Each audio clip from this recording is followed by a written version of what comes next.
Assalamualaikum warahmatullahi wabarakatuh. Perkenalkan, kami mahasiswa dari Universitas Penjalingka, Fakultas Ekonomi Akademis, Prodi Manajemen.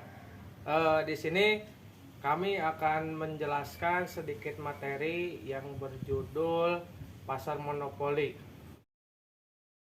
Oke, baik, Bismillahirrahmanirrahim. Assalamualaikum warahmatullahi wabarakatuh. Pada kesempatan kali ini kami dari kelompok 3 akan menyampaikan sebuah materi yang berjudul pasar monopoli. Apa itu pasar monopoli? Mari kita bahas dalam slide berikutnya. Oke, di sini sudah ada pengertiannya. Pasar monopoli adalah suatu bentuk pasar di mana hanya terdapat satu perusahaan saja, dan perusahaan ini menghasilkan barang yang tidak mempunyai barang pengganti yang sangat dekat atau mungkin tidak sama sekali.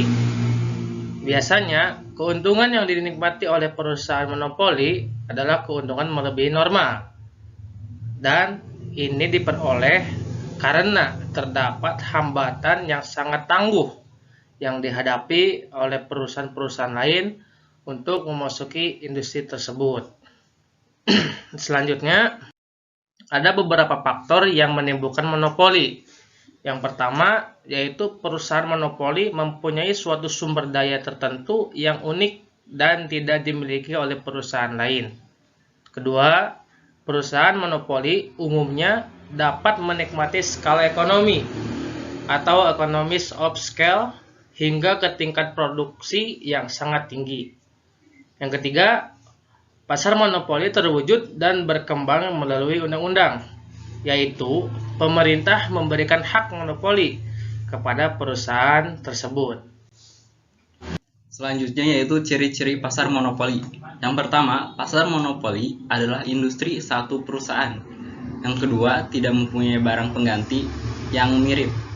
Yang ketiga, tidak terdapat kemungkinan untuk masuk ke dalam industri.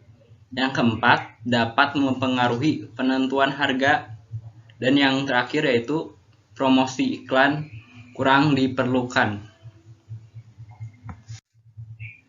Sifat-sifat pasar monopoli terdapat 6, yaitu yang pertama hanya terdapat satu penjual atau produsen. Yang kedua, harga dan jumlah kuantitas produk yang ditawarkan dikuasai oleh perusahaan monopoli. Yang ketiga, umumnya monopoli dijalankan oleh pemerintah untuk kepentingan hajat hidup orang banyak. Yang keempat, sulit untuk masuk ke pasar karena peraturan undang-undang maupun butuh sumber daya yang sulit didapat. Yang kelima, hanya satu jenis produk tanpa adanya alternatif pilihan. Dan yang keenam, tidak butuh strategi dan promosi untuk sukses.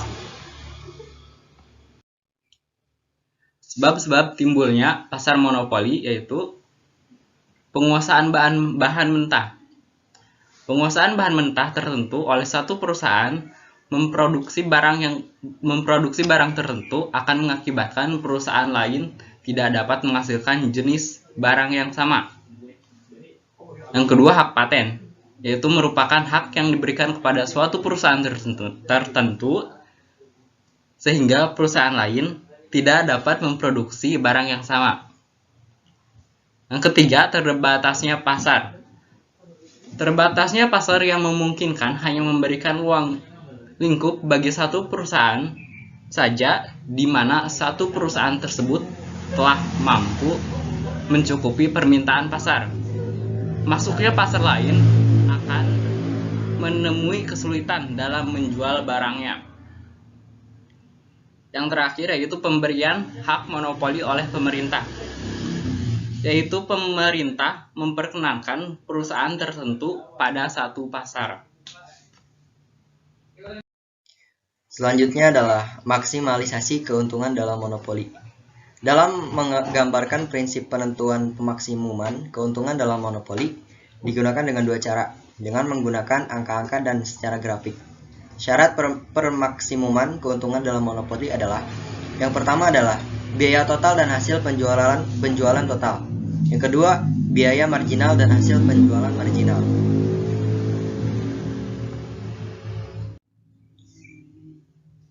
Untuk selanjutnya yaitu maksimasi keuntungan. Yang pertama, pendekatan total atau total approach.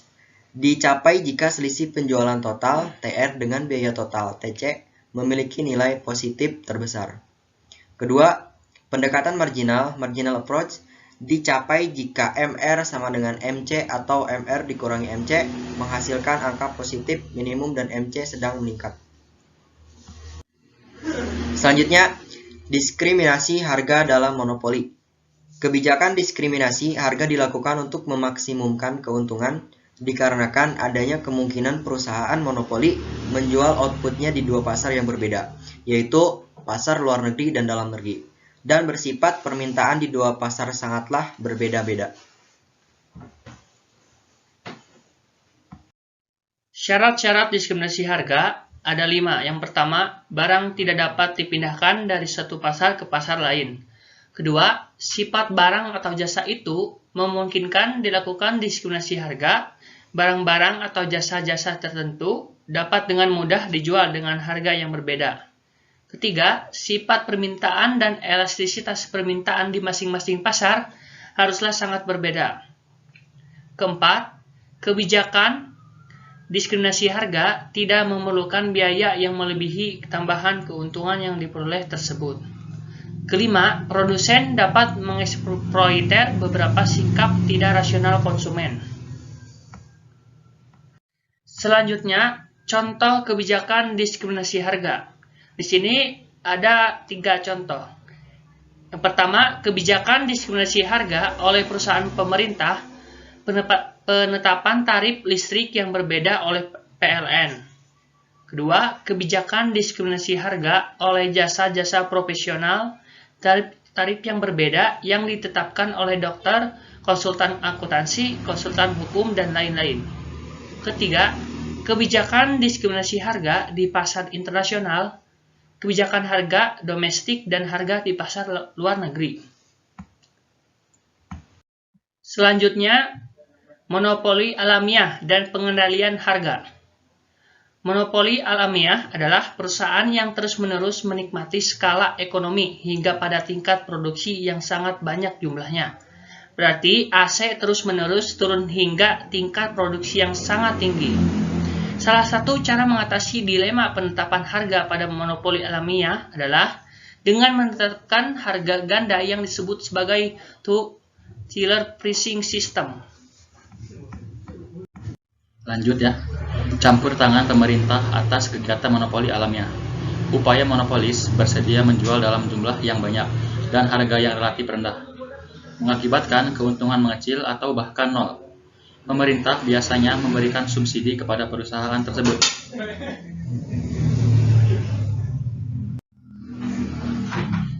Keseimbangan monopoli dalam jangka panjang. Monopolis dalam jangka panjang bisa mendapatkan keuntungan di atas normal, dan biaya rata-rata yang dicapai bukan biaya yang rendah, atau berlawanan dengan kondisi pasar bersaing sempurna. Monopoli yang tidak dilarang. Pertama, monopoli by law. Monopoli oleh negara untuk cabang-cabang produksi penting bagi negara dan menguasai hajat hidup orang banyak. Kedua, monopoli by nature. Monopoli yang lahir dan tumbuh secara alamiah karena didukung iklim dan lingkungan tertentu. 3. Monopoli by license. Izin penggunaan hak atas kekayaan intelektual. Berikut ini merupakan kebaikan dari pasar monopoli. Yang pertama, biaya produksi lebih murah daripada di firma pasar persaingan sempurna dan produksi lebih besar. Yang kedua, mutu barang semakin meningkat dan harga barang semakin murah. Yang ketiga, kesejahteraan masyarakat dapat ditingkatkan apabila monopoli dapat terus menghasilkan barang yang lebih murah dan juga bermutu. Jika kita berbicara tentang kebaikan, maka di situ ada keburukan. Apa saja keburukan dari pasar monopoli? Yang pertama, harga barang lebih mahal dan tingkat produksi lebih rendah di pasar persaingan sempurna. Yang kedua, barang yang dihasilkan tidak banyak mengalami perubahan. Dan yang terakhir adalah kesejahteraan masyarakat lebih buruk.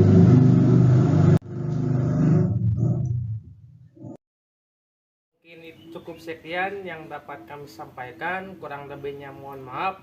Wabillahi taufiq wal hidayah. Wassalamualaikum warahmatullahi wabarakatuh.